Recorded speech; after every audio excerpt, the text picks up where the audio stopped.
अस्सलाम वालेकुम, welcome to my channel Sidra Junaid Asim. और आज है आलू गोश्त की रेसिपी। बीफ का हमने ले लिया था, ये बोनलेस भी है और बोनलेस की जो कुकिंग टाइम होता है ना वो लेस होता है। अच्छा, एक मीडियम साइज़ का प्याज मैंने इसके अंदर ऐड कर दिया है और साबुत लहसुन भी इसमें हम ऐड कर देंगे, ठीक है। और कुछ मसाला चाहेंगे बेसिक से जो होते हैं, आप इसके अंदर 1 टेबल स्पून के करीब सॉल्ट ऐड कर देंगे और लाल मिर्चें, हल्दी, ठीक है। और अगर आप चैनल पे न्यू है तो चैनल को सब्सक्राइब कीजिएगा और वीडियो को एंड तक देखिएगा। टिप्स वगैरह मैं आपके साथ मज़ीद शेयर करूँगी। प्रेशर कुकर में भी जो है आप टेस्टी आलू गोश्त बना सकते हैं, ठीक है। तो उसकी टेक्निक क्या होगी मैं आपको बता देती हूँ। मैंने 2 ग्लास पानी ऐड कर दिया था। अच्छा, जो बोनलेस होता है वो जल्दी गल जाता है।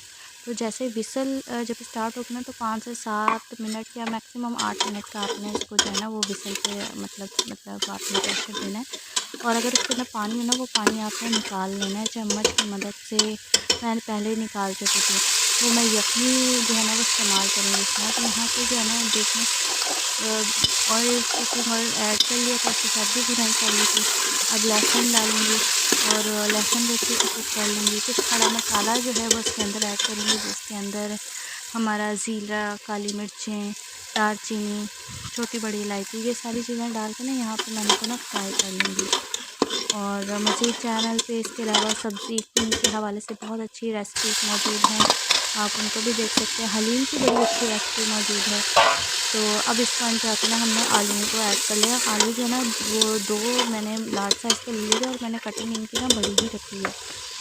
तो आप इसको अच्छे से फ्राई कर लें। इस पॉइंट पे भी आके मैंने ना लाल मिर्च और ऐड कर ली थी, क्योंकि मैंने जो क्या कहते हैं जब प्रेशर लगाया था तब भी मैंने ऐड कर दिया था, ताकि इस पॉइंट पे भी डाल लें ताकि थोड़ा सा ना फ्लेवर बढ़ जाए। तो अगर आप लेट के तो 2 टेबल स्पून आपने मिर्चों का ऐड करना है, तो एक आप प्रेशर के टाइम पे डालें और एक इस तरह डालें। अच्छा, टमाटर भी हमने एक मीडियम साइज़ का डाल दिया था और पानी डाल के अब अच्छे से ना इसकी कुकिंग कर लेंगे। जैसे टमाटरों ने गलना है ना, देन हमने इसके अंदर ना सूखा धनिया जो पिसा हुआ होता है ना वो 2 टेबल स्पून ऐड कर लेना और उसको भी मिक्स कर लेना।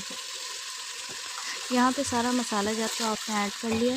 अब यहाँ पे इस पॉइंट पे ना जो मैंने यखनी निकाली थी, यानी थोड़ा सा पानी आपने जो इस तरह से डालना है कि आप 1 कटोरी या 1 कप के करीब ना दोबारा से इसके अंदर वो जो यखनी बनी होगी ना वो इसका फ्लेवर बढ़ाएगी। तो अभी मैं जो हूँ ना वो उसको ऐड कर दूँगी और उसके साथ ही जितना मुझे इसकी कंसिस्टेंसी रखनी होगी ना वो मैं ऐड करूँगी। ये जो मैंने अभी बाउल में ऐड किया है तो ये यखनी ही थी। और यखनी से मुराद मेरा ये था कि जो मैंने बीफ को प्रेशर लगाया था उसमें जो उसका पानी था ना वो उसको मैं यहाँ पे यखनी कह रही हूँ उसको निकाल लिया था। और उसको अब इस पॉइंट पे आके जो है गरम मसाला, हरी मिर्चें और अभी आपके सामने मैं इसकी जो है ना फाइनल लुक भी शेयर कर रही हूँ। मज़ीद आप हमारे चैनल सिद्रा जुनैद आसिम को सब्सक्राइब करें, वीडियो को आगे से शेयर करें। Thank you so much.